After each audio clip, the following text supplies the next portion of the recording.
Hi guys, it's Erica and I have here with me a whole bunch of watermelon peperomias because this is going to be a full care and propagation guide on these beautiful Peperomia argyrius. I'm not sure how to pronounce it, but that's its scientific name. Usually when I'm making a care guide, I'll say something along the lines of, "You're in luck because this plant is easy to take care of." That is not something that applies to this plant. In my opinion, this plant is a little bit difficult to take care of, and it's mostly because of the watering schedule for this plant. So the first thing that I'm going to say about this plant is you see one at a nursery, you've bought your plant online. If you bought a plant, like an actual plant, maybe you have a big one like this, maybe you purchased a small one like this, first thing that you should do is snip off a leaf. Snip off a leaf while the plant is still healthy and propagate it. You get your plant, you bring it home, cut off a leaf. It could be just like this. Not much stem, cut off a leaf and propagate this leaf, because this plant is such an easy one to give root rot that its time spent at the nursery could have been all the damage done to the plant. Like, you can get the plant and it had already been watered too much at the nursery, so by the time it gets to you, it already kind of has unhealthy roots, and that may lead to the plant's demise, and it may not be entirely your fault. So 100% propagate this plant right away. They are so easy to propagate. They are actually my favorite plant to propagate. So yes, take a leaf, propagate it, just have that as your safety net first thing. I will be going into more depth on how to propagate this plant towards the end of the video. For now, I'm going to talk about the first big issue on this plant, which is watering. Usually what I like to do for my plants is wait until the plant droops to water it. And this plant is one of those plants that I like to do that. So you can see here, this guy looks like he's droopy. He's not droopy. This is just how he looks because he's facing the sun this way. So his leaves are all coming over here. So this is not a droopy plant. A droopy plant looks very sad. And usually that is when I like to water. But if you let the plant be droopy for too long, it's kind of difficult to get it to undroop. Like, there's a window of time where the plant is droopy and you need to water it when you first notice it's drooping. Otherwise, if you wait too long, it's gonna be difficult to get your plant back to being very healthy. Another thing you can do is wait until the soil is completely dry before you water. And when you water this plant, I highly suggest that you water through bottom watering. I no longer water this. I do not bring this plant under the sink and just spray it with water. That is not what I do, and that is not what I would recommend for this plant. It needs very little water. I will just fill up a little container with water, set it down, and let it soak all that water up. And that is it. What I would recommend for you guys is to water your plant this way and kind of start to get a feel for how much water your plant needs. Because for this guy, I'll have him in a little saucer that fits perfectly around the bottom of the plant, and I will fill it up twice. And that's all the water I will give it. For my little guy over here, for this one, I will put it in a little saucer and I will only let it sit in there for like 5 minutes, and then I'll pull it out because otherwise it's gonna soak up too much water. So there's definitely a learning curve to watering this plant. If there's any plant that I recommend keeping track on a calendar of when you water it, when it gets droopy, when you water it, it would be the plant that I would recommend to do that for. So just to summarize, bottom water, do not let it sit in that water for a long period of time, because I know sometimes I will leave my plant in there for like an hour. This is not a plant that you can leave in your water for an hour. Maximum, I would give it 15 minutes sitting in water, and then I would pull it out. Water when droopy, but don't wait too long. Once you notice it starts drooping, water it. But also kind of, recognize if your plant is actually droopy or it just kind of has a funky shape to it. Now that we got watering out of the way, we can get into the lighting situation for this plant.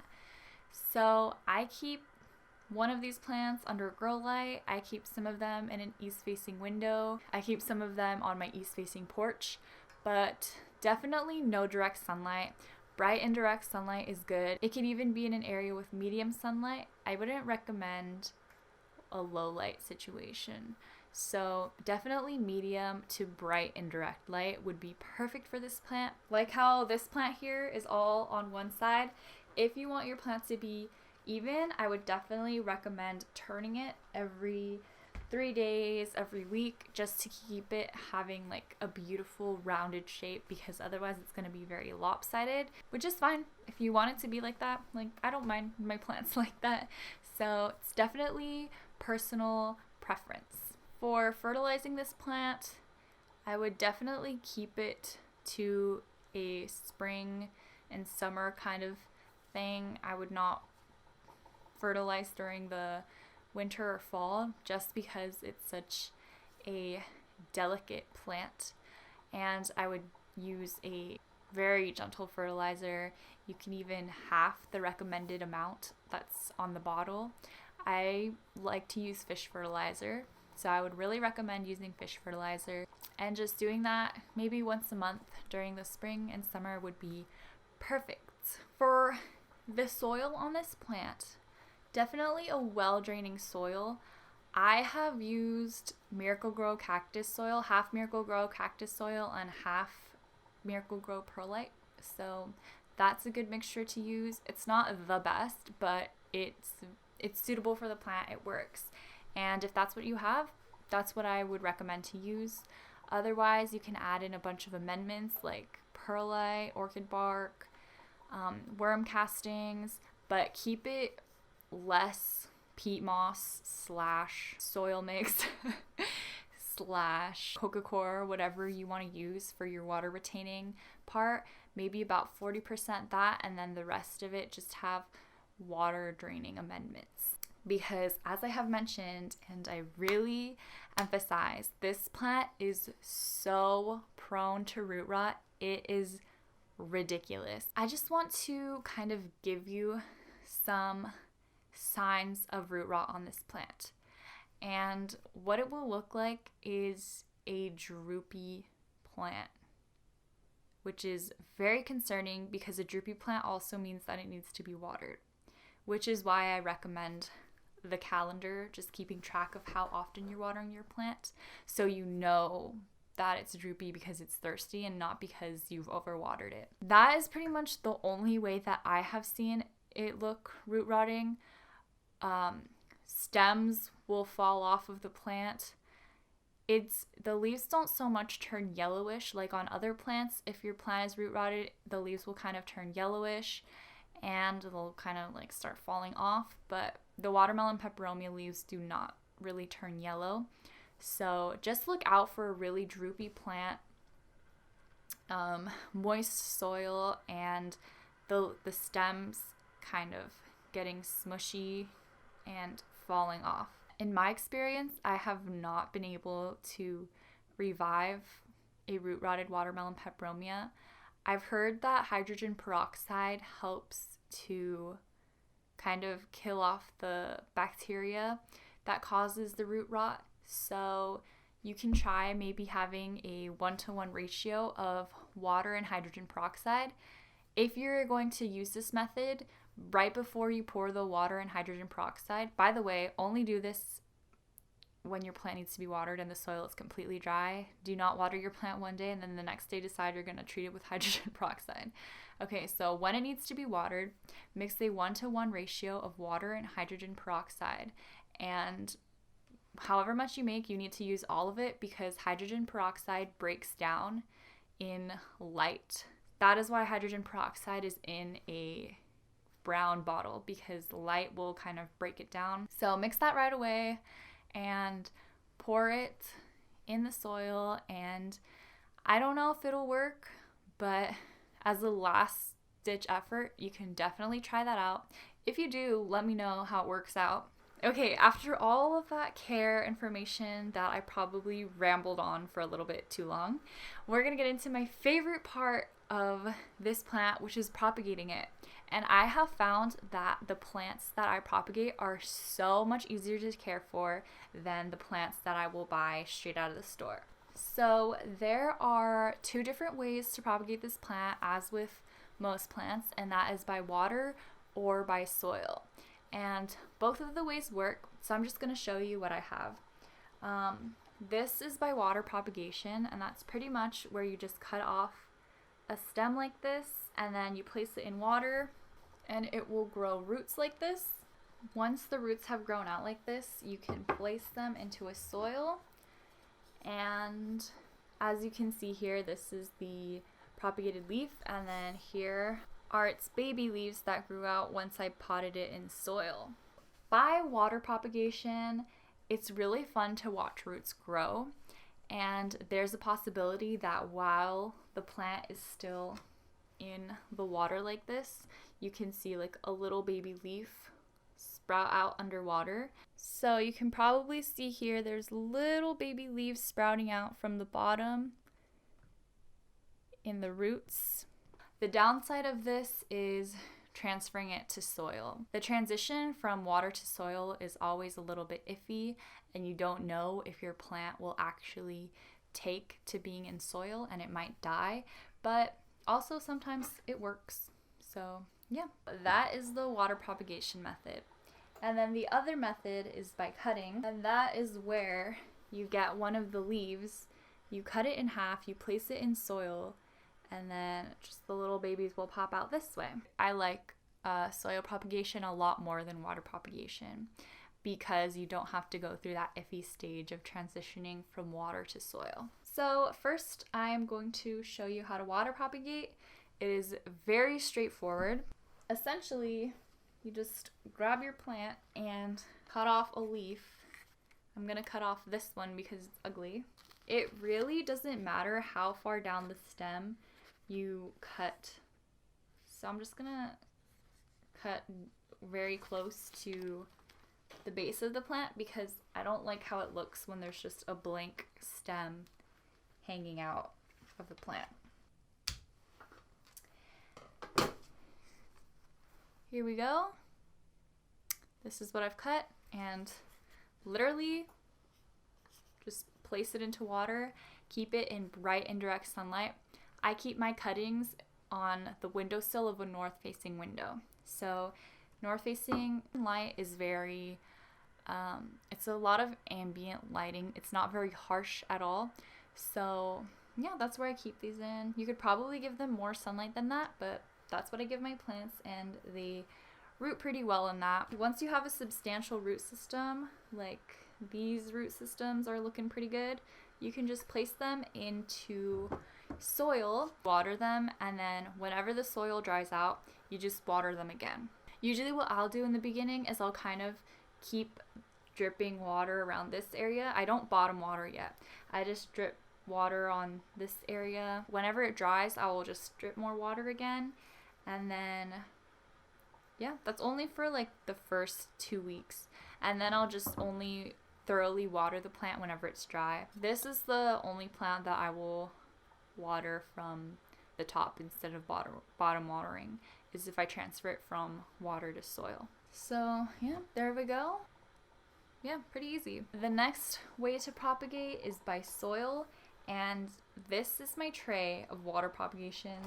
I have some more that don't really fit into the tray. It's very excessive. I really love to propagate this plant. I have so many of these propagations, and I'm gonna actually show you the first one I propagated. It does take quite a while for the propagations to become an actual full-on plant. So this has been over 7 months of growth, maybe even 8 months. So this is my first ever propagation of this plant. This is how big it is. It's not very big for considering how long it's been growing for, like 8 months pretty much. I'm just gonna show you how to propagate this now. So you can cut off a leaf.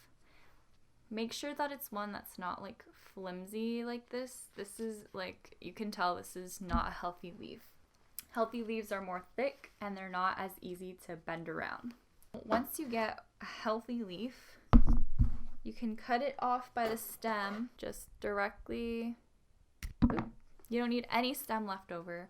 Next, you cut the leaf in half this way, so against the lines of the watermelon. Once you have these 2 halves, you can get the well-draining soil that we talked about earlier, and then just spray it with a spray bottle.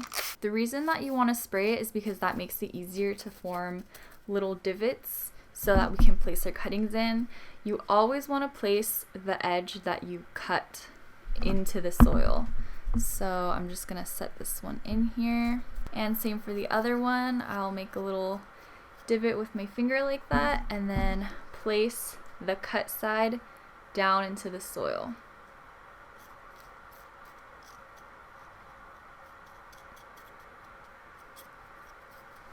And that's it. It's as easy as that. Once you have it in the little pot, you can place it into a plastic bag like this. Always make sure to date your bag so that you know how long the cuttings have been in there. And once you place it in the bag, spray the whole thing. And once you've sprayed it, you can close the bag almost all the way, but not quite, so that some air can still get in there. And you put it in bright and direct sunlight. I keep mine in an east-facing window, and you just spray it again whenever the condensation, you no longer see condensation on the bag. There's cat fur on here. And it's kind of dried up. And you just keep doing that until you see the little baby leaves popped out. And once the little baby leaves popped out, you can wait until more leaves pop out before you take it out of this humidity chamber, or you could just continue leaving it in there, whatever you feel more comfortable with. There hasn't really been a problem once I take them out of their little humidity bag, so that's nothing you should really worry about. You just take it out, keep it in a humidified room at least 60% humidity, and it should be fine. Alright you guys, that is it for today's video.